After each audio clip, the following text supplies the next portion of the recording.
Et salut tout le monde, salut YouTube, j'espère que vous allez bien.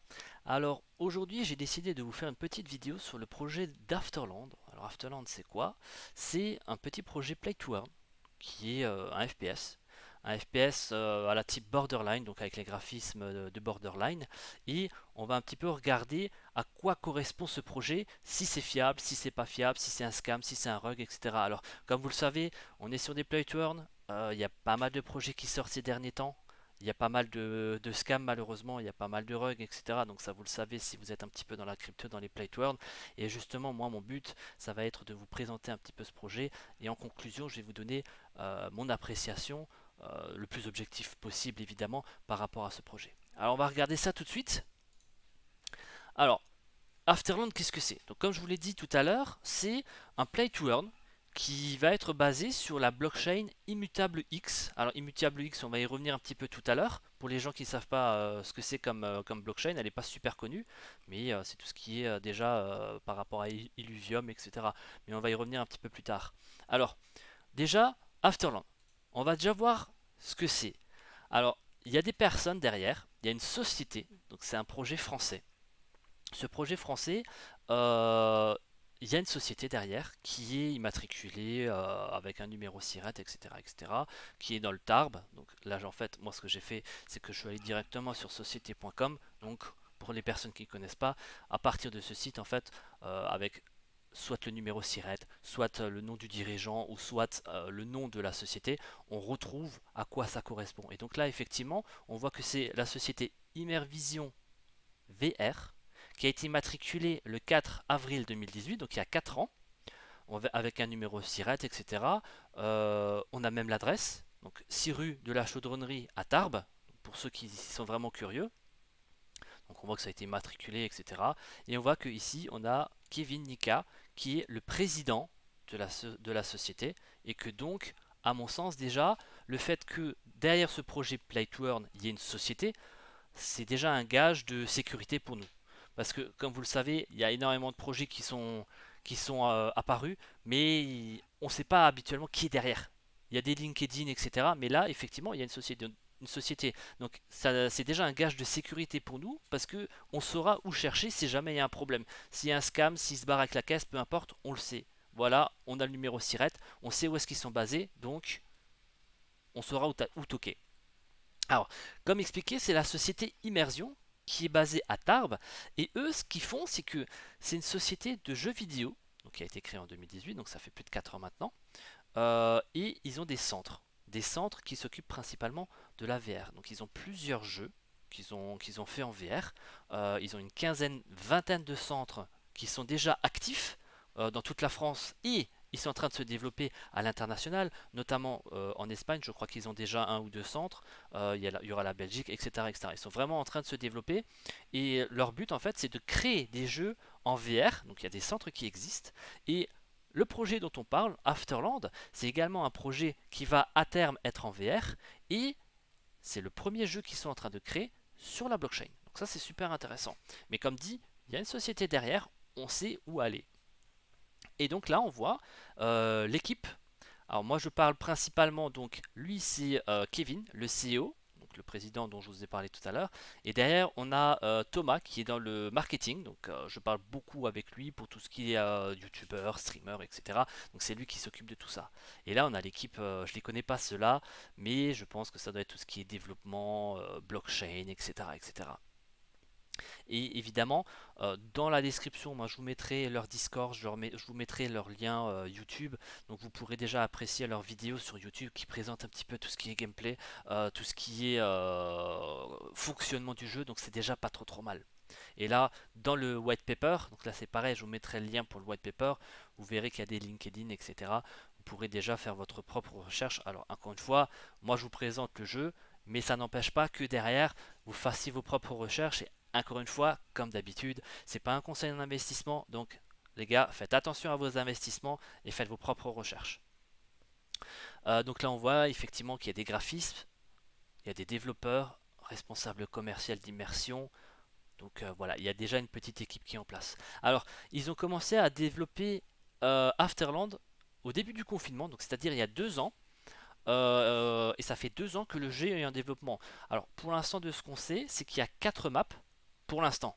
Il y a une map qui est totalement terminée, la deuxième elle est à 90% terminée et la partie PVP, encore une fois on reviendra sur les différents modes de jeu, la partie PVP est pas mal terminée aussi. Donc je pense avec de la chance, lorsqu'il y aura la bêta courant septembre, peut-être début octobre, en fonction de leur avancement, on pourra déjà tester tout ça dans la bêta. Alors, donc là on a vu par rapport à l'équipe. Alors, donc là on voit encore une fois, ça c'est sur le site principal d'Afterland. Il y a une petite vidéo que je vous laisserai regarder où Kevin, le CEO, explique un petit peu la démarche qu'il a faite, pourquoi est-ce qu'il a créé la société, le but qu'il veut avoir, la vision qu'il a à long terme de tout ça. Et on voit que là ils ont déjà leurs petits avatars en 3D. Alors, je vous ai parlé tout à l'heure de la blockchain, donc c'est Immutable X. Alors, notre jeu sera déployé sur la plateforme Immutable X. Nous croyons dans l'avenir de cette blockchain car elle possède plusieurs avantages non négligeables pour notre écosystème. Alors, moi je suis tout à fait d'accord, donc il n'y a aucun frais de transaction. La plateforme spécialisée dans les play to earn, aucun gas fee, ultra rapide jusqu'à 9000 TPS, neutre en carbone. Alors, pour vous développer un petit peu ça, c'est-à-dire qu'à chaque fois que vous allez faire des transactions sur le jeu, c'est pas comme les autres blockchains où il faut passer par MetaMask, valider avec des frais, etc. etc. Donc là, ça enlève complètement cette signature obligatoire où vous avez des frais, etc. etc. Donc là, vous allez sur Immutable X, vous faites vos transactions, vous achetez vos munitions, machin, machin. C'est comme si vous étiez sur un jeu AAA, un triple A, et que bah, vous faites simplement vos achats et c'est terminé. Vous cliquez sur OK, il n'y a pas besoin de valider, il n'y a pas besoin de faire X manipulations pour payer des filles, etc. Et il y a également le moteur Unity. Alors, encore une fois, pour revenir par rapport à Immutable X, il y a Illuvium qui est dessus. Donc, Illuvium, quand même déjà un jeu qui se fait connaître. Il y a pas mal de gens dessus, il y a pas mal de guildes qui sont dessus, notamment la guilde AI. Qui est un jeu AAA et qui également utilise cette blockchain. Donc si Afterland l'utilise et que derrière il y a également Illuvium qui l'utilise, c'est déjà un bon point. Je pense qu'il y a une stabilité et là on voit ils ont levé 200 millions d'euros en mars 2022 pour améliorer leur plateforme. Donc c'est pas neutre. Ils utilisent aussi le moteur graphique Unity. Il est déjà utilisé dans pas mal de petits projets, dans pas mal de petits jeux. Donc nous avons choisi de développer notre jeu sur Unity 5 car nous avons une forte expertise dans le moteur de jeu depuis 5 ans avec Immersion Studio. Les jeux Unity sont également plus légers en termes de ressources, nous permettant d'adapter notre contenu plus facilement sur mobile. Enfin, depuis 2021, Unity améliore les outils de développement pour les play to earn. Alors, Unity, pourquoi ils ont utilisé Unity? Donc là, ils l'ont dit, ça veut dire qu'en 2023, le jeu Afterland sera également disponible sur mobile. Vous pourrez l'utiliser sur votre téléphone. Pour l'instant, ça va être que sur navigateur et lorsque vous voulez jouer à ce jeu, les ressources qui seront nécessaires ne sont pas ultra gourmandes. C'est-à-dire que j'avais parlé avec Kevin, il m'a dit que si vous avez un PC portable qui a à peu près moins de 5 ans, ça passe. Donc c'est pas un truc où il faut une bête de course pour pouvoir jouer à ce jeu. Non, très loin de là. Le moteur Unity est, comme dit, léger et permettra aux plus petits PC de pouvoir y jouer. Alors donc là, support PC navigateur, le jeu est prévu pour fin d'année 2022. Ok, d'accord. Alors, on va rentrer un petit peu dans le vif du sujet. Il y aura la partie gameplay, il y aura la partie... euh, En fait, non, je vais peut-être vous parler d'abord d'autre chose. En fait, il y a la possibilité de toucher 3 types de joueurs. Ces 3 types de joueurs, ce sont les investisseurs. Donc c'est les gens qui ont envie d'acheter un lobby, parce que oui, effectivement, on peut acheter des lobbies. Ça, je vous le montrerai un petit peu plus tard. Donc les gens qui veulent investir, mais pas forcément jouer parce qu'ils n'ont pas le temps, parce que pour X raisons. Il y a les joueurs entre guillemets hardcore, où ils sont là pour la gagne, pour le classement, etc., etc. Et les joueurs chill, qui sont là pour voilà, je fais ma partie tranquillement, j'ai pas forcément envie d'investir, mais j'ai envie de jouer à ce jeu parce qu'il me plaît bien. Voilà. Donc il y a ces 3 types de profils. Alors, on va parler déjà du second profil, donc les vrais joueurs. Enfin, les vrais joueurs, je m'entends. Les joueurs qui sont là pour gagner, pour faire de l'argent et vraiment pour le jeu. Donc au niveau du gameplay, donc là on a une première image du jeu. Je vais l'agrandir rapidos. Alors encore une fois, je vous mettrai le lien du white paper dans la description. Donc on voit que c'est vraiment des graphismes à la Borderland, c'est assez sympa moi je trouve. Et après, vous verrez qu'il y a aussi des vidéos de gameplay qui ont été diffusées, notamment sur leur chaîne YouTube. Et vous verrez que le rythme de jeu est quand même vraiment soutenu, hein. C'est pas un jeu où vous êtes passif, vous explorez tranquillement. Non, très loin de là. C'est vraiment les ennemis vont vous suivre. Il y a des catégories élites qui vont popper au fur et à mesure que vous avancez dans le jeu, etc., etc. Donc c'est vraiment un truc assez sportif, les gars. Alors, Afterland est un jeu de tir à la première personne multijoueur avec des graphismes stylisés. Donc, moi, je pense que c'est plutôt du borderline.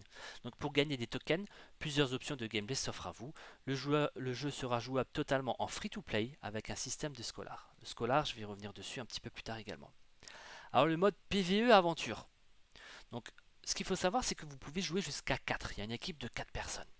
Donc, seul ou à plusieurs, vous devez affronter le monde d'Afterland dans 4 mondes semi-procéduraux. Alors, je vais un petit peu m'attarder sur ça. Donc, comme dit, c'est une petite équipe de 4 personnes. Vous pouvez parfaitement faire une petite guilde ou jouer avec vos potes. Vous êtes 4 sur la map. Le but, c'est de récupérer les 4 cristaux que vous allez trouver dans les zones majeures. Encore une fois, je vais revenir un petit peu plus tard. Et de terminer le jeu. Parce que là, il faut faire attention. Parce que au fur et à mesure que vous avancez dans le jeu, la map en elle-même, donc tout ce qui est décor, etc., va commencer à devenir un petit peu plus nerveux. C'est-à-dire que, admettons, vous jouez sur la map Canyon et qu'il y a le volcan. Au tout début de la partie, il est tranquille, il dit rien, mais au fur et à mesure que vous avancez, il va commencer à entrer en éruption, il va cracher de la lave, machin, machin, et ça va vous faire des dégâts. Donc, vous allez avoir un certain temps pour terminer le jeu et vous n'avez pas forcément la stratégie que pour aller flâner, chercher les trucs, les objets, etc. Donc c'est vraiment bien goupillé pour que la partie ne soit pas trop longue. C'est estimé entre 30 et 45 minutes la partie, sachant en fonction de comment est-ce que vous jouez, parce que si vous rushez, effectivement, c'est une partie qui peut être faite en 10 minutes. Si par contre vous essayez de vous prendre le temps, ça va quand même être limité à 30, 40, 45 minutes maximum, parce que les ennemis vont popper en élite, ça va être de plus en plus difficile, il y en aura de plus en plus, les boss vont devenir de plus en plus difficiles, la map, le décor va devenir de plus en plus hostile, etc. etc. Donc c'est vraiment assez goupillé pour que vous derrière vous puissiez avancer dans le jeu et surtout ne pas rechercher tous les trucs que vous allez pouvoir trouver sur la map, les trésors, etc. etc. Sachant que il parle des mondes semi-procéduraux, c'est-à-dire qu'il y a pour l'instant deux maps. Il y a la map Canyon et la map Cimetière. La map Cimetière, elle n'est pas totalement terminée. Mais la map Canyon, celle-là, on pourra y jouer. C'est-à-dire que si vous allez lancer une partie sur le Canyon et que vous lancez une deuxième, ça va être totalement différent. Dans la mesure où, si vous aviez une mine à un endroit, ça va être une tour à la prochaine partie, etc. etc. Donc en gros, vous n'aurez jamais la même map. Donc ça, c'est super intéressant et ça rend le jeu plus intéressant dans la mesure où c'est pas rébarbatif. Vous n'avez pas à chaque fois la même map, toujours les mêmes décors, vous savez où chercher, etc. Non, ça va à chaque fois créer un monde semi-procédural où tous les coffres, tous les marchands, etc. vont vraiment être disséminés aléatoirement sur la map. Et ça, je trouve ça génial. Donc à chaque partie que vous allez lancer, ça ne sera pas la même chose. Alors, mais attention, vous n'avez qu'une seule vie pour terminer l'aventure. À chaque nouvelle partie, de nouvelles armes, monstres, bonus et dojons seront générés. Donc ça, c'est ce que je vous ai dit tout à l'heure. Plus un joueur arrivera loin dans l'aventure et plus il gagnera de tokens ou de ressources. Donc évidemment, si vous commencez à vous faire shooter, je ne sais pas si maintenant par exemple le jeu va être adapté en fonction du nombre de joueurs. Si vous êtes tout seul, est-ce que ça va être un peu plus facile? Si vous êtes à 4, est-ce que ça va être un peu plus difficile? Ça par contre, je ne sais pas encore. Donc, plus un joueur arrivera loin dans l'aventure, il gagnera des tokens ou ressources. Les ressources récoltées en jeu lui permettront d'améliorer son logis. Donc les logis, ce sont les lobbies qu'on va voir un petit peu tout à l'heure, et de créer de nouvelles machines pour améliorer son personnage ou de développer son économie en revendant les ressources sur la marketplace. Donc oui, effectivement, il y a une marketplace où vous allez pouvoir, grâce au lobby, générer des armes, des munitions, des consommables, mais ça on va le voir un petit peu tout à l'heure et qui va vous permettre en fait de créer vous-même l'économie du jeu. C'est-à-dire que pour jouer, il vous faut des munitions. Ces munitions sont créées à partir de machines qui sont dans les lobbies. Alors des combats dans l'arène entre joueurs, donc il y aura effectivement du PVP. Et là, vous devez combattre dans l'arène pour prouver vos valeurs et améliorer votre classement. Grâce à l'acquisition de cartes NFT d'équipement débloquables en jouant, Vous pourrez créer un gameplay original pour terrasser vos adversaires. Plus votre classement est élevé, plus vos récompenses seront grandes. Ok. Building et social. Pour développer votre économie, vous devez posséder un logis. Alors ça, je vais peut-être vous le montrer tout de suite. Alors, c'est ça. Donc là, on voit que vous avez des packs.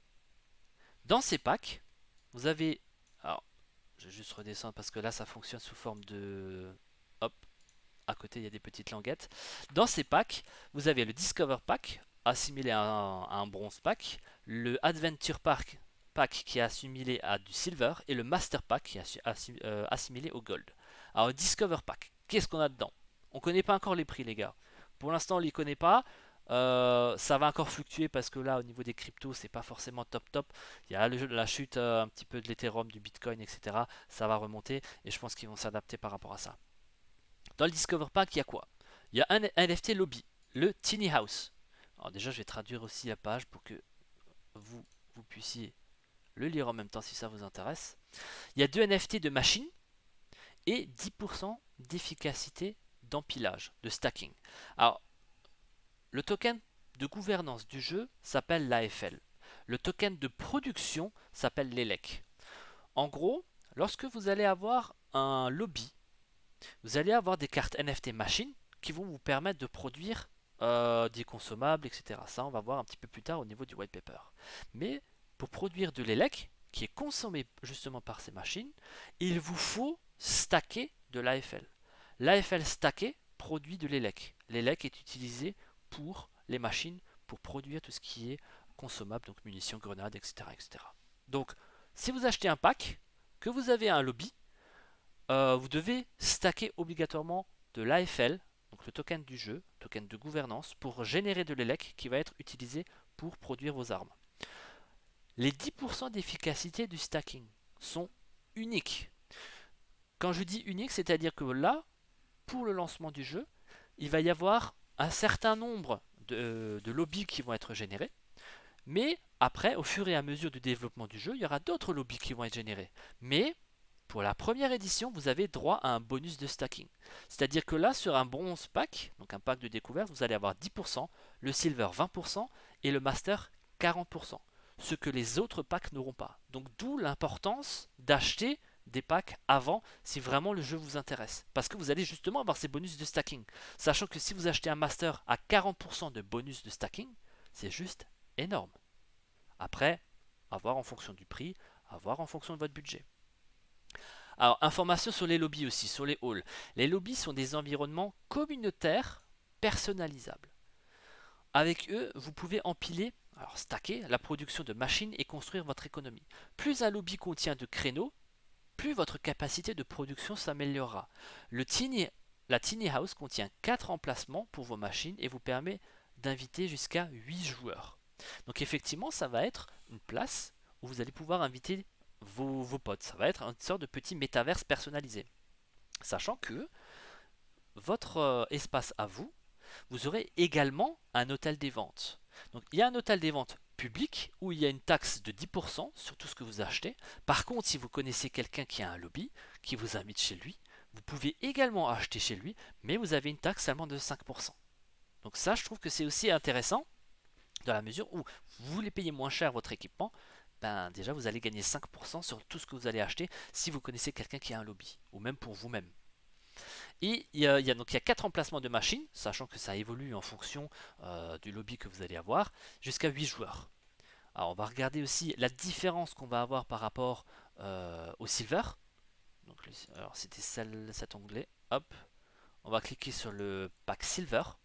Donc là, c'est pas il n'y a pas trop de différence, à part que vous allez avoir 4 cartes pour les machines et 20% de stacking. Et là, encore une fois, c'est uniquement à partir du silver où vous allez avoir une place de vente. Donc au niveau du bronze, vous n'en avez pas. Par contre, dès que vous achetez du silver, vous allez avoir votre propre hôtel de vente avec des frais réduits à 5% au lieu de 10%. Et là, encore une fois, 8 emplacements de machines pour la production et vous pouvez inviter 8 joueurs. Donc ça, c'est les principales différences. Et après, évidemment, on a le Gold Pack, le Master Pack, où il y a évidemment le nom qui va changer. Hop, je suis allé un petit peu trop loin. Donc le pack maître, le Master Pack. Donc là, il y a 8 NFT, 40% de stacking. Et là, vous allez avoir 16 emplacements pour la production de vos machines et inviter jusqu'à 25%. Donc là, c'est les principales différences que vous avez au niveau des lobbies.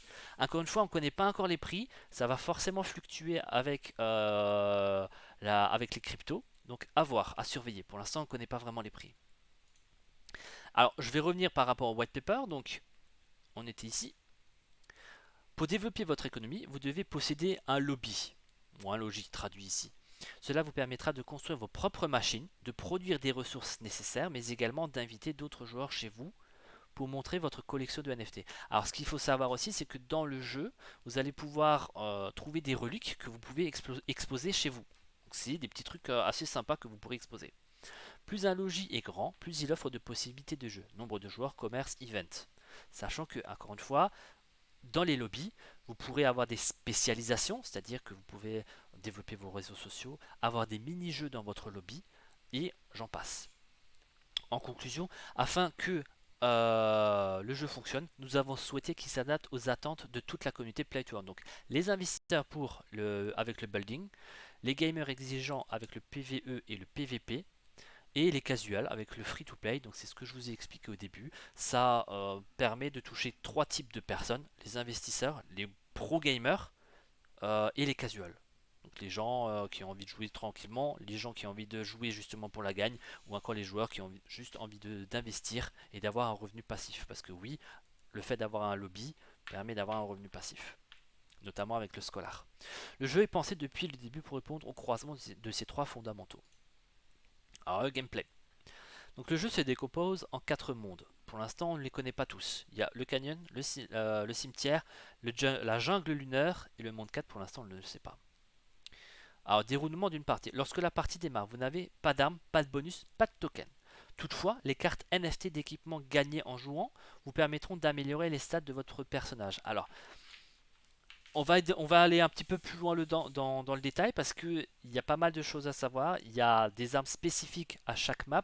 Il y a une dizaine d'armes différentes. Ça va du gun au lance-patate, ça va au gatling. Il y a énormément de choses. Donc, après avoir lancé une partie, vous allez arriver dans le monde hostile où votre unique objectif sera d'aller le plus loin possible dans le jeu. Pour sortir victorieux d'un monde, il va falloir que vous récupériez 3 cristaux de puissance de chacun des mondes. Ces cristaux de puissance, on pourra les récupérer ici. Il y a des zones majeures que vous voyez, je vais l'agrandir un petit peu. Les zones majeures, en fait, c'est des zones de donjons, on va appeler ça comme ça. Ça va être des donjons où il va y avoir un boss à la fin. Et si vous tuez ce boss, vous allez récupérer un cristal. Et pour terminer le jeu, terminer la map, il faut 3 de ces cristaux. Sachant que dans les zones mineures, ça va être plus des zones d'exploration qui vont vous permettre de trouver des marchands, de trouver des coffres, de trouver vos premières armes, etc. etc. Et ces zones-là, comme c'est une façon procédurale de générer les maps, vont à chaque fois popper de façon aléatoire à chaque fois que vous allez lancer une nouvelle partie. Alors, après avoir lancé une partie, vous allez arriver dans un monde hostile. Ok, pour sortir victorieux de ce monde, il vous faudra récupérer ces 3 cristaux de puissance dans chacun des mondes. Il sera gardé dans des donjons ou des camps ennemis. Ils sont faciles à repérer car ils émettent un puissant faisceau bleu. C'est ces faisceaux-là que vous voyez ici. Euh, des faisceaux bleus visibles depuis le ciel, mais leur accès sera beaucoup plus périlleux. Des phases de combat et de plateforme seront nécessaires pour atteindre des cristaux. Alors, des phases de plateforme, il y a une petite vidéo qui est disponible sur leur chaîne YouTube où on voit en fait une porte qui est fermée où il faut activer 3 interrupteurs qui sont un petit peu disséminés. Alors, pour l'instant, lorsqu'ils ont fait la vidéo, c'était relativement simple. Il fallait avancer de 10 mètres à gauche, de 5 mètres à droite, etc. Mais je pense que ça va être un petit peu plus technique au fur et à mesure que le jeu avance. Pour assurer votre réussite, il va falloir rapidement, il vous faudra des armes, des grenades et des bonus pour pouvoir terrasser vos ennemis.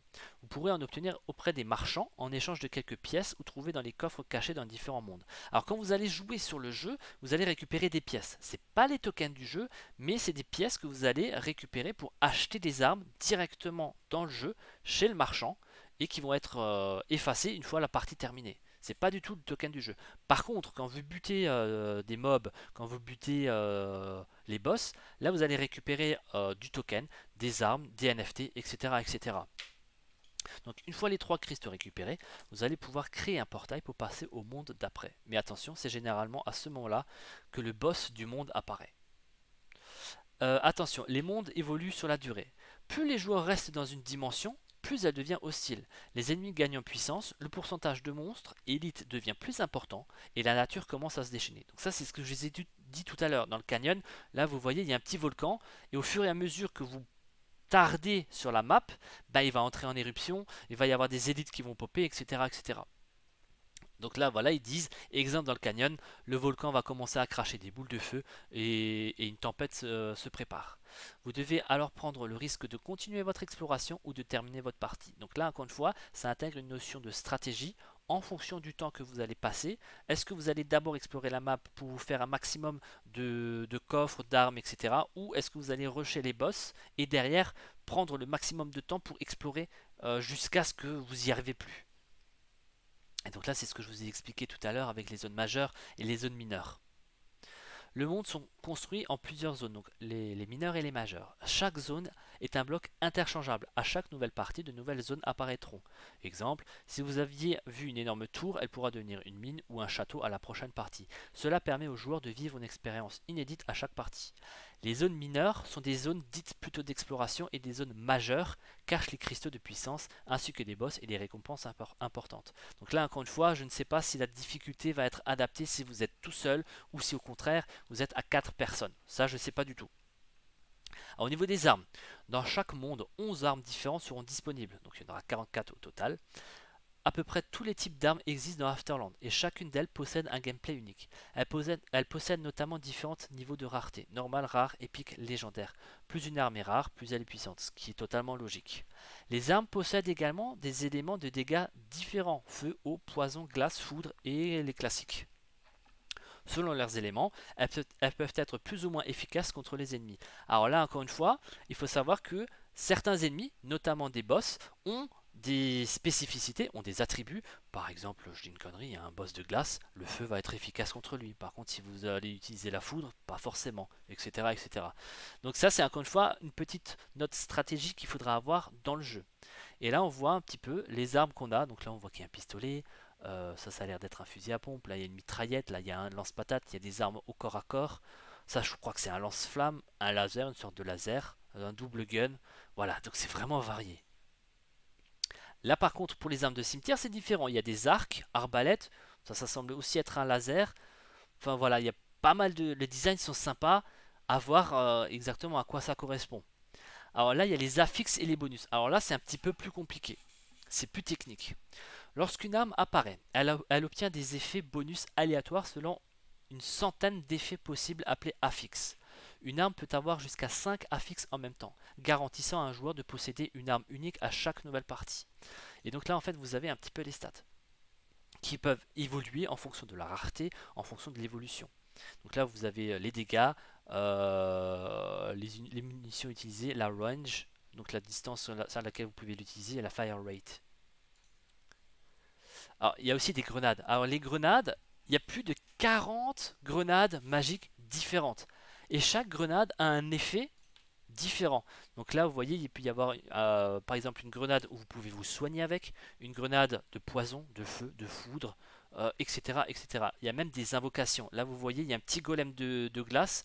Là, il y a une plante carnivore, un truc du genre. Et là, un générateur de foudre. Donc, il y a, il y a 40 types de grenades avec à chaque fois des effets différents. Donc, ça peut être soit des grenades offensives, soit utilitaires, soit de soins. Donc, il y aura de quoi faire.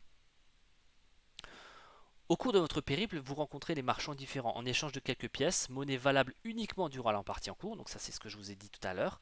Ils vous proposeront des armes, potions et bonus. Donc là vous voyez qu'il y a le marchand ici, un autre marchand ici, qui vont vous permettre d'acheter justement ces petits trucs là. Et là il y a les bonus. Alors je vais peut-être pas tous vous les montrer parce qu'il y en a énormément. Alors là ils ont fait exprès que ça soit petit parce qu'il y a énormément de choses. Alors je vais essayer de zoomer. Ah je peux pas zoomer, dommage. Mais vous pourrez voir.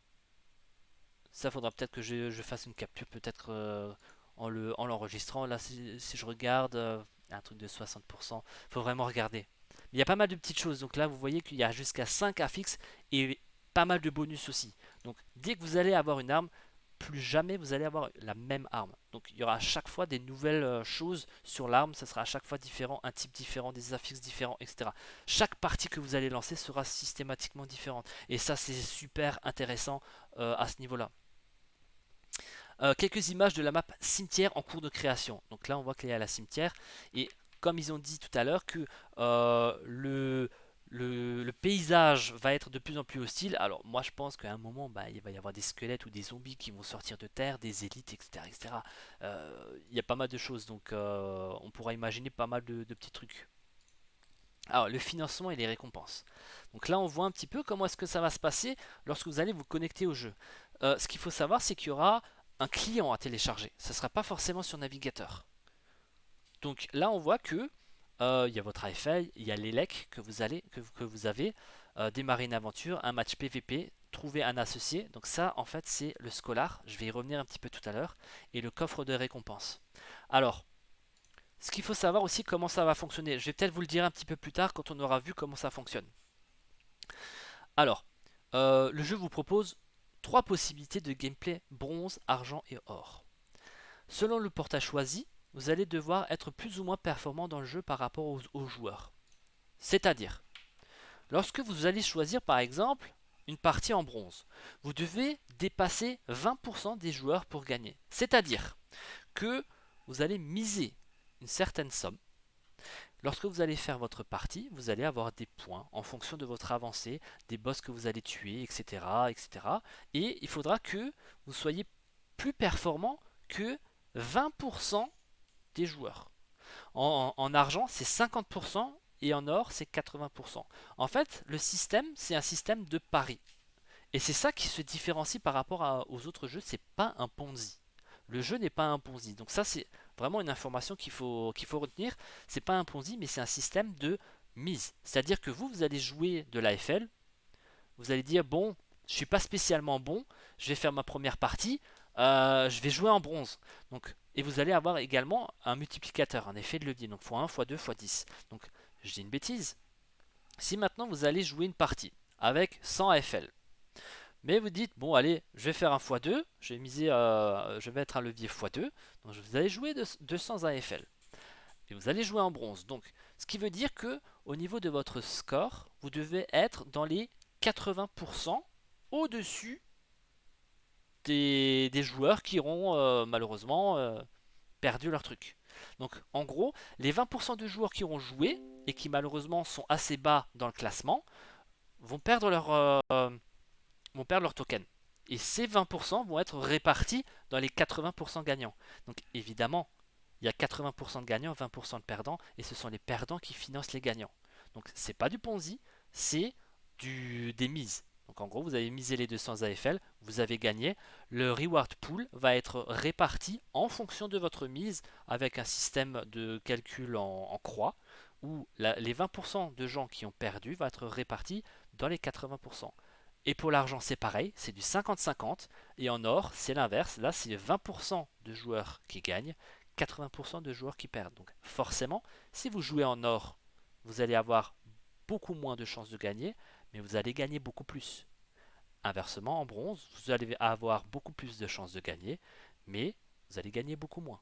Donc là, encore une fois, c'est en fonction de votre talent, en fonction de vos skills. Si vous êtes bon, ben vous jouez en or. Si vous n'êtes pas bon, ben vous jouez en bronze. Là, c'est en fonction de vous. C'est vraiment si vous êtes bon, si vous n'êtes pas bon. J'espère que vous avez un petit peu compris ce système. Donc, pour expliquer, vous misez une certaine somme. Si vous jouez en bronze, vous devez être dans les 80% qui gagnent. Les 20% et les 80% qui gagnent vont se répartir la mise des 20% qui auront perdu. Et là, on le voit un petit peu après.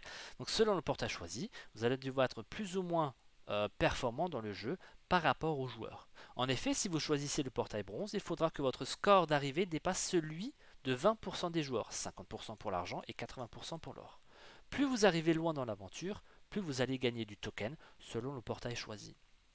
Les récompenses sont financées par les joueurs qui perdent. Donc si vous jouez en or, vous aurez donc 4 fois plus de récompenses qu'en bronze, car il y a 4 fois plus de joueurs qui perdent. Alors ça, c'est un truc assez intéressant.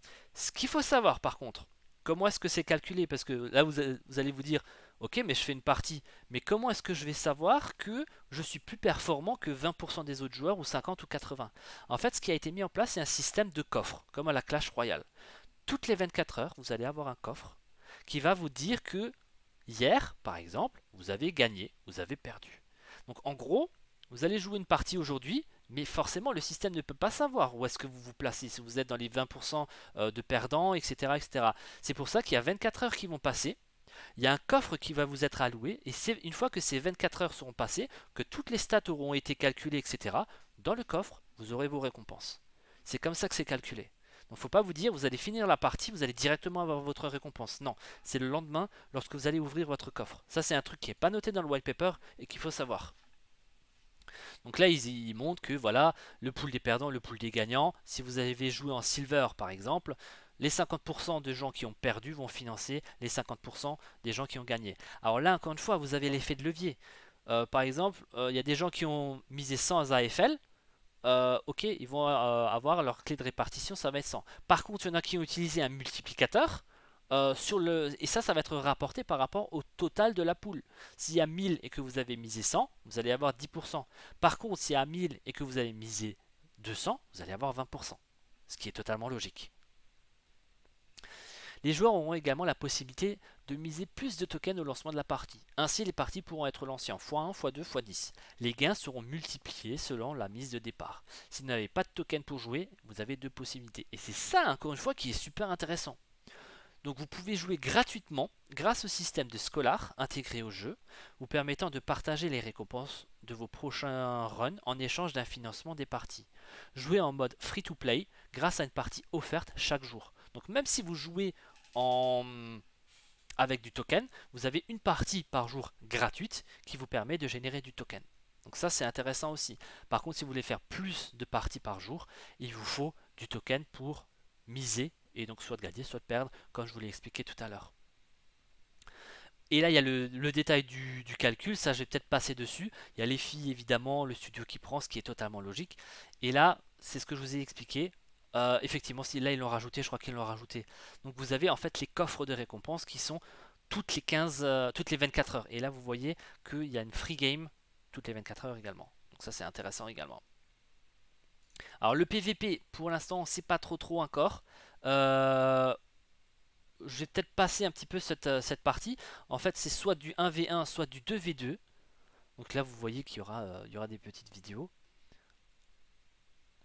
Donc ça je vous laisserai peut-être regarder. Il y a une partie PVP, donc ça peut être également intéressant. Alors le Scholar est intéressant dans la mesure où c'est pas comme la plupart des jeux où c'est un système extérieur au jeu. Là, c'est carrément intégré dans le jeu. Vous allez avoir sur votre page principale, ici, trouver un associé. Et trouver un associé, en fait, c'est le système de Scholar. Et là, vous allez avoir votre interface de Scholar qui est directement intégrée dans le jeu. Donc, il n'y a pas de truc où on va dire ah bah il m'a fumé, il m'a pas payé, etc., etc.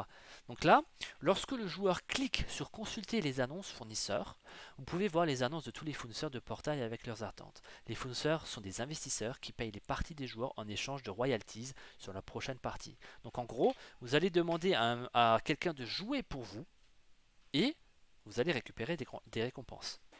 C'est comme Axie, c'est comme Titan Hunter, c'est comme beaucoup de jeux. Mais ce système, je trouve intelligent parce qu'il est directement intégré au jeu et que vous ne pouvez pas déroger à cette règle-là. Donc, le bouton déposer une offre permet de déposer une annonce pour recruter un joueur qui jouera pour vous. Vous pouvez définir le type de portail, les pourcentages de royalties, le nombre de parties par jour, ainsi que le classement minimum moyen d'un joueur qui peut accepter l'association. Donc, en gros, vous pouvez euh, adapter votre offre en fonction du profil de Scholar. C'est-à-dire que maintenant, admettons, vous connaissez un Scholar qui est plutôt moyen. Vous allez lui dire, ok, t'es pas mauvais, t'es pas super bon, tu vas jouer en argent. Je vais te donner 30%, je vais garder 70%.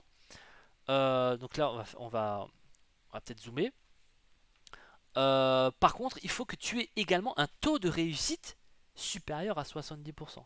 Et ça, je ne sais pas encore comment est-ce que ça va être négocié. C'est-à-dire que si le joueur joue, le scholar joue, et que malheureusement il n'a pas un taux de réussite de 70%, est-ce qu'il va être payé ou est-ce qu'il ne va pas être payé? Ça, c'est une question que je me pose encore. Donc ça sera à voir. Mais c'est directement intégré dans le jeu. Donc vous pouvez très bien dire, ok, toi tu es très bon, je te mets en or, je te paye tes parties, par contre tu es en or, tu sembles bon, je te lâche 50% pour toi et je prends 50% pour moi, etc., etc. Mais il faut que tu aies un taux de victoire de 70%, 80%, etc., etc. Et en fait, ça va être comme un tableau d'affichage où les gens, les scholars, vont pouvoir venir et choisir en fonction de leur performance de prendre tel ou tel contrat. Alors encore une fois, classement du joueur, si il perd, à mon avis, si il n'a pas le taux de réussite adéquat, s'il n'a pas joué tant et tant de parties, il n'est pas payé. Je pense que ça va être un truc du genre. Ce qui est normal parce que vous allez financer des parties, mais en contrepartie, vous allez quand même vouloir quelqu'un qui est actif, qui va jouer, etc. Alors je ne sais pas si, voilà, il y a limite de parties par jour, donc vous pouvez parfaitement délimiter les parties, mais je ne sais pas s'il y aura aussi un minimum de parties qui doit être jouées, sachant qu'une partie normalement est entre 30 et 45 minutes. Donc là, ce sera à voir quand le jeu sera lancé. À mon avis, ce système va peut-être encore une fois évoluer. Donc là, en fait, là, ils expliquent les trois dernières parties, bénéfices-pertes, vous allez même en fait avoir des stats. Récompense en élect plus valeur moyenne des objets gagnés. En fait, vous allez voir toutes les stats de votre scolaire, ce qui est super pas mal. Là, vous pouvez rompre, etc., etc. Et là, vous avez le résultat converti en AFL. Donc ça vous permet en fait, si vous êtes détenteur d'un lobby, de payer des parties pour que justement la personne joue pour vous, le scolar, pour que ça vous fasse un revenu passif. Donc ça, c'est super intéressant. Et là, on arrive au lobby. Donc je pense que c'est dommage, le lobby aurait dû être mis un petit peu avant pour qu'on sache ce que c'est. Donc les logis permettent aux joueurs de développer leur économie par l'intermédiaire des machines. Ils sont également des espaces sociaux où les joueurs vont pouvoir se rencontrer, jouer à des mini-jeux ou encore faire du commerce. Donc ça, c'est ce que je vous ai expliqué un petit peu tout à l'heure. Vous allez avoir votre propre hôtel des ventes avec des commissions beaucoup moins élevées, divisées par deux. Vous allez pouvoir exposer vos trophées, jouer avec vos potes à des mini-jeux, etc., etc. Ils sont comparables à des maisons accessibles depuis le menu du jeu par d'autres joueurs. Un joueur peut posséder jusqu'à 5 logis sur son compte, permettant ainsi aux joueurs de spécialiser leur lobby dans différents domaines. Donc soit le crafting, soit dans le social, soit dans le business. Donc là, encore une fois, ça offre pour la première partie des joueurs ciblés, donc les investisseurs, une stratégie à adopter. Soit vous allez spécialiser votre lobby dans le crafting, soit dans le social, soit dans le business. Sachant que dans le crafting, il y a encore pas mal de choses à faire. On va le voir un petit peu après. Les lobbies seront totalement personnalisables et seront de véritables lieux d'échange communautaire. Système de personnalisation de lobby en cours de développement. Donc ça, c'est des images d'extrait. Donc là, bon, voilà. On a un peu plus d'images après. On les a ici. Je vais vous montrer un petit peu tout à l'heure. Alors, les prochains mints permettent d'obtenir des lobbies de première édition, donc en octobre 2022. Les lobbies première édition confèrent des avantages de stacking exclusifs. Donc c'est ce que je vous ai dit tout à l'heure. Si vous achetez un lobby de la première édition, vous allez avoir un bonus de stacking de 10% pour le bronze, 20% pour le silver et 40% pour le master. Nous offrirons également des cartes de machine à chaque mint de lobby. Tous ces avantages seront exclusifs et valables uniquement lors du premier mint. Donc au second mint, apparemment, même, vous n'aurez pas de machine. Donc, il y a un double avantage. Des machines plus un bonus de stacking permanent. Donc, c'est des revenus passifs qui, à mon sens, ne sont pas négligeables. Et là, vous voyez un petit peu. Je vais agrandir. Donc, Tiny House. Donc, machine slot, il y a 4 types de machines. C'est un 5 sur 5. Et vous avez 7 slots de décoration. Là, on a l'Adventure. 5 sur 10, 8 slots de machines, 15 de décoration. Et là, un manoir, c'est un petit peu un duplex. Il y a 16 machines et 30 slots de décoration. Donc ça, c'est sympa aussi. À chaque fois qu'une machine est équipée dans un logis, elle nécessite X slots d'espace. Toutes les machines peuvent être améliorées en fusionnant deux cartes de machines d'un même niveau. Le taux de réussite de la fusion est de 75%. Alors là, encore une fois, c'est un truc que j'ai pas expliqué non plus, c'est que en fait, dans les parties PVP, ou voire même PVE, vous allez pouvoir avoir des gemmes. Ces gemmes seront également nécessaires pour tout ce qui est crafting. Il faudra peut-être une, deux, trois gemmes, je ne sais pas, en fonction des machines que vous allez produire. Donc, admettons que vous avez une machine de type commune, il vous en faut deux pour passer au niveau rare. Et après, encore une fois, de rare à épique, il nous faut deux rares, etc., etc. Donc 75% de chance. Par contre, si vous foirez, vous récupérez une gemme. Donc, lorsque machine est fusionnée, elle améliore son rendement et ou produit également une ressource supplémentaire. Si la machine est détruite, le joueur perd ses 2 cartes NFT de machine. Le coût associé aux machines perdues sera redistribué sous forme de gemmes aux joueurs victorieux des prochaines parties PvE. Les gemmes sont des composants essentiels pour le crafting de nouvelles machines. Donc pour fonctionner, les machines ont besoin du token ELEC, c'est ce que je vous avais dit un petit peu tout à l'heure. Il peut être produit uniquement via récompense de stacking du token AFL. Donc obligatoirement, vous devez stacker de l'AFL pour générer l'ELEC. Les joueurs auront la possibilité de le vendre sur la marketplace du jeu. Pour rappel, le token ELEC est associé au coût énergétique des machines. Il existe 3 types de machines. Donc là, encore une fois, on l'a vu juste avant. Pour le crafting, donc vous avez 3 possibilités, crafting, business ou social. Donc là, pour le crafting, les machines de production, elles produisent les ressources élémentaires nécessaires pour le crafting de la plupart des objets, donc le bois, l'argent et l'or. Les machines de consommables, elles produisent les consommables qui seront utilisés au cours des parties PvE, munitions, clés pour ouvrir des coffres ou des zones cachées, etc., etc. Les machines de permanents. Les permanents sont des éléments qui ne se détruisent pas au cours de partie. Cela concerne les cartes d'équipement de personnages, les éléments de décoration de lobby, la construction de machines ou de skins. Là encore une fois, si vous avez un lobby, vous avez un aspect stratégique, donc crafting, business, social. Dans le crafting, encore une fois, il y a une partie stratégique. Qu'est-ce que vous produisez? Soit des consommables, soit de la production, tout ce qui est bois, argent, or, soit les permanents. Là, encore une fois, c'est des trucs à réfléchir. Alors maintenant, moi, si j'avais à choisir, personnellement, je partirais sur le consommable. Pourquoi le consommable? Parce que c'est quelque chose que les joueurs auront toujours besoin. Les machines permanents, là, je me pose la question parce que il va y avoir les cartes d'équipement de personnages, mais vu que c'est quelque chose qui n'est pas détruit, bah, à un moment, le marché va être saturé. Donc, se spécialiser dans la production des permanents, je ne suis pas sûr que vous allez réussir à vous faire pas mal d'argent dessus. À mon avis, à un certain moment, le marché va être inondé. Si c'est effectivement des objets permanents, notamment des pièces d'équipement, s'ils sont permanents, c'est-à-dire qu'il ne faut pas les réparer, que vous n'allez pas les perdre, etc., je ne suis pas sûr que ce soit extrêmement judicieux de passer du crafting là-dedans. Par contre, au contraire, si c'est de l'équipement qui va devoir être réparé, etc., là, pourquoi pas? C'est une question à se poser. Mais moi, personnellement, je pense que machine de consommable ou de production, ça peut être sympa. Donc les lobbies permettent aux joueurs d'afficher leurs récompenses, mais également de vendre leurs objets aux autres joueurs à moindre frais. Les joueurs qui vendent les machines depuis le lobby payent 5% de taxes de vente contre 10% s'ils en vendent directement sur la marketplace. 80% de la taxe de vente est reversée directement aux récompenses des prochaines parties PvE.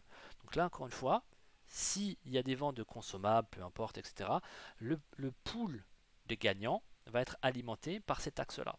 Sachant que si vous avez votre propre hôtel de vente, c'est 5%, l'hôtel des ventes public, c'est 10%. Sachant, encore une fois, que votre propre hôtel des ventes, c'est soit dans un lobby Silver ou Master. Dans le bronze, il n'y en a pas. Faites attention. Les éléments de personnage du logis. De personnalisation, pardon. Afin de pouvoir être un véritable vecteur social, il est important que les logis puissent être complètement personnalisables. Sol, mur, table, chaise, etc., etc. Si un lobby a une fonction commerciale, il est important d'avoir un design approprié, de même s'il est utilisé pour des salles de jeu ou simplement un espace communautaire. Donc là, il y a les reliques, ça je vais passer dessus. Là, vous avez en fait le personnage. Donc vous pouvez équiper 4 consommables, donc grenades, etc., etc. Les émotes, vous pouvez en mettre, et les équipements, donc un torse qui va vous donner un certain bonus, etc., etc. Et là, vous avez en fait les bonus que vous pouvez mettre. Donc il y a les stats PvE, platine 2, donc là vous avez en fait la stat du perso en fait. Et là on voit en fait, ça je viens de le remarquer, il y a un lien d'affiliation. Alors ça par contre, je viens de le voir, je ne savais pas qu'on pouvait avoir de l'affiliation. Donc ça, c'est peut-être une question que je vais poser aux développeurs. À quoi va servir l'affiliation? Est-ce qu'il va y avoir des bonus, etc. Ça, ce sera une question à poser. Donc les catégories d'objets, c'est ce que je vous ai montré un petit peu tout à l'heure. Les skins, emotes, etc. Donc là, il y a les talents. Donc il y a le DPS, protection, utilité, combo. Le joueur ne pourra posséder que 2 cartes de talent d'un même type et un seul identique. Et là, vous avez votre petite carte. Donc là, en fait, vous pouvez un petit peu vous diversifier. Vous pouvez que avoir 2 DPS, 2 protections ou 2 utilités. Par contre, au niveau combo, vous pouvez en avoir 5. Donc là, je vous laisserai un petit peu voir. Il y a des stratégies à avoir. Ça, c'est vraiment en fonction de votre gameplay. Et là, on a l'économie d'Afterland. 5 sources de rendement sont possibles dans Afterland. Elles sont toutes accessibles en free to play ou en play to earn. Donc le PvE, solo ou avec du scholar, le building dans les lobbies, le stacking et le PvP. Cycle économique. Le stacking du token permet d'apporter de la liquidité sur le marché. Par l'intermédiaire des lobbies et des machines, les joueurs utilisent les liquidités disponibles pour fabriquer des ressources nécessaires au fonctionnement du jeu. Les ressources permettent d'améliorer les personnages et d'améliorer le rendement des parties PvE et PvE. Là, il y a une petite faute. PvE et PvP. Les joueurs gagnent des récompenses qu'ils peuvent vendre ou réinvestir pour gagner davantage de tokens. Donc là, voilà, il y a un petit circuit. Et ça, c'est important. Stabilisation du token. Le token AFL a un double intérêt.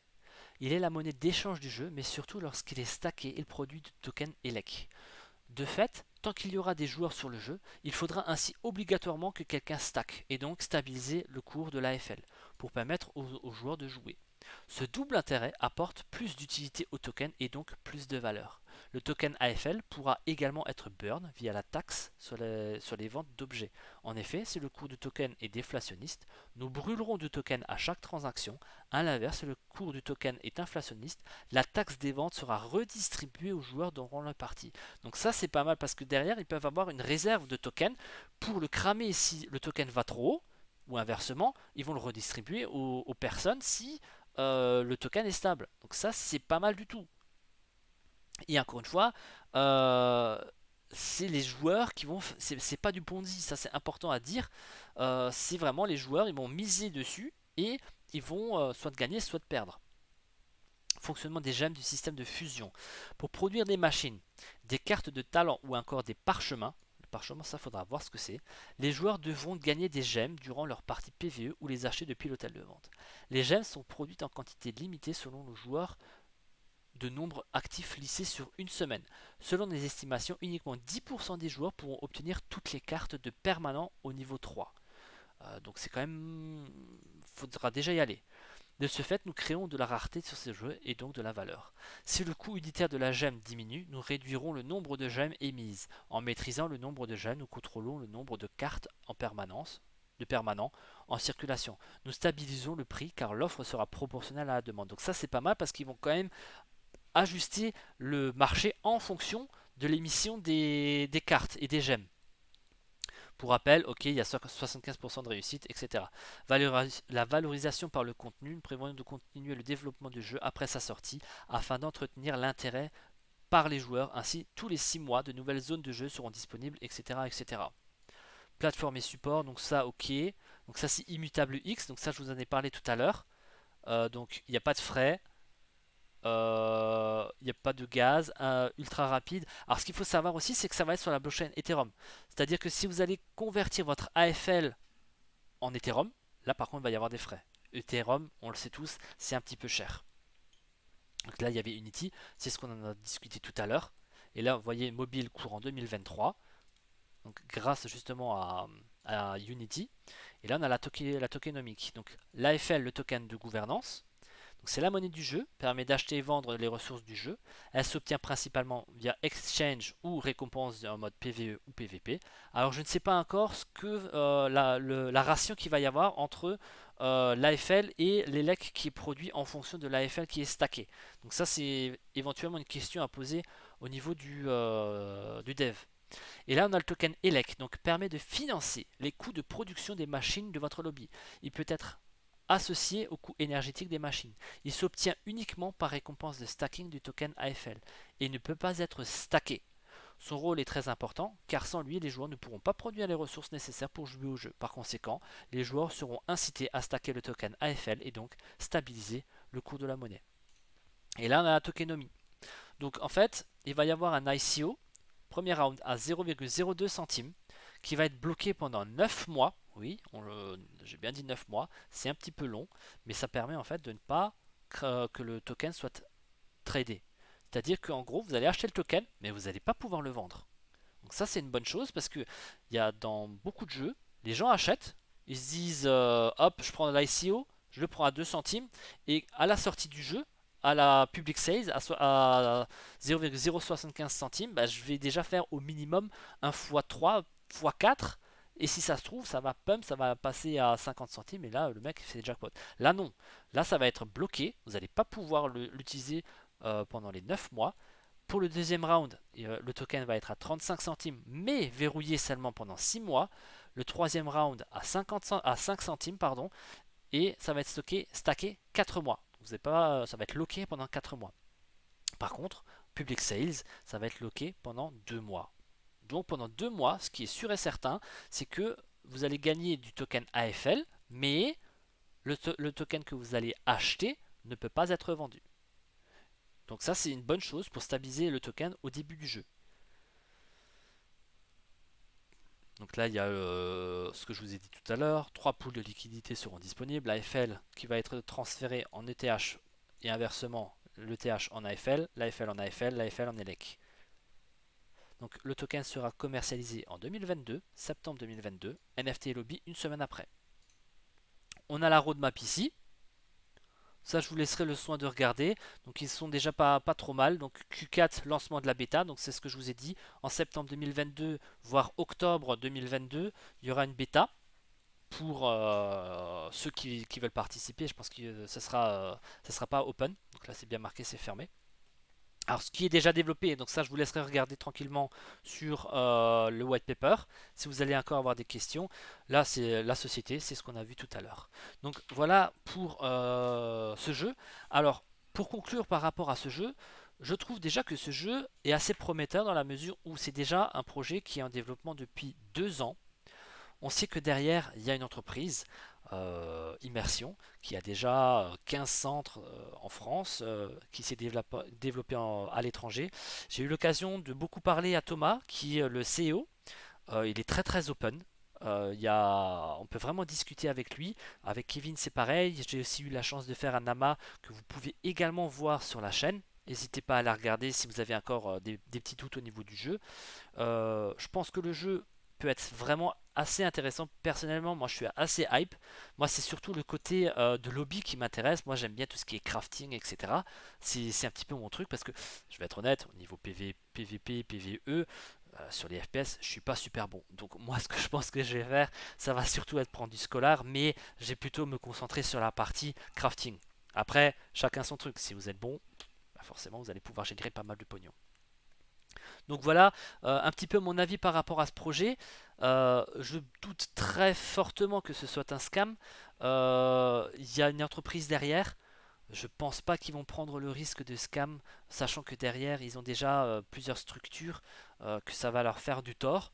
Donc le fait qu'il y ait une entreprise immatriculée peut rassurer les joueurs.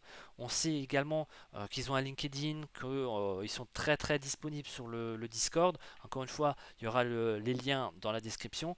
Et franchement, je suis assez hypé par ce jeu. J'espère que c'est quelque chose qui va bien marcher. En tout cas, c'est ce que je leur souhaite. Il y a beaucoup de travail qui a été fait derrière, c'est en constante évolution. L'équipe est vraiment ouverte à tout ce qui est propositions, etc. Donc n'hésitez pas à passer sur leur Discord pour rencontrer Thomas et Kevin et leur poser les questions.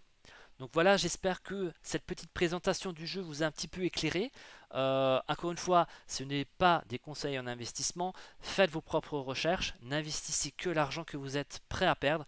Et encore une fois, moi je vous souhaite à tous une très bonne soirée, une très bonne journée et à bientôt. Ciao ciao.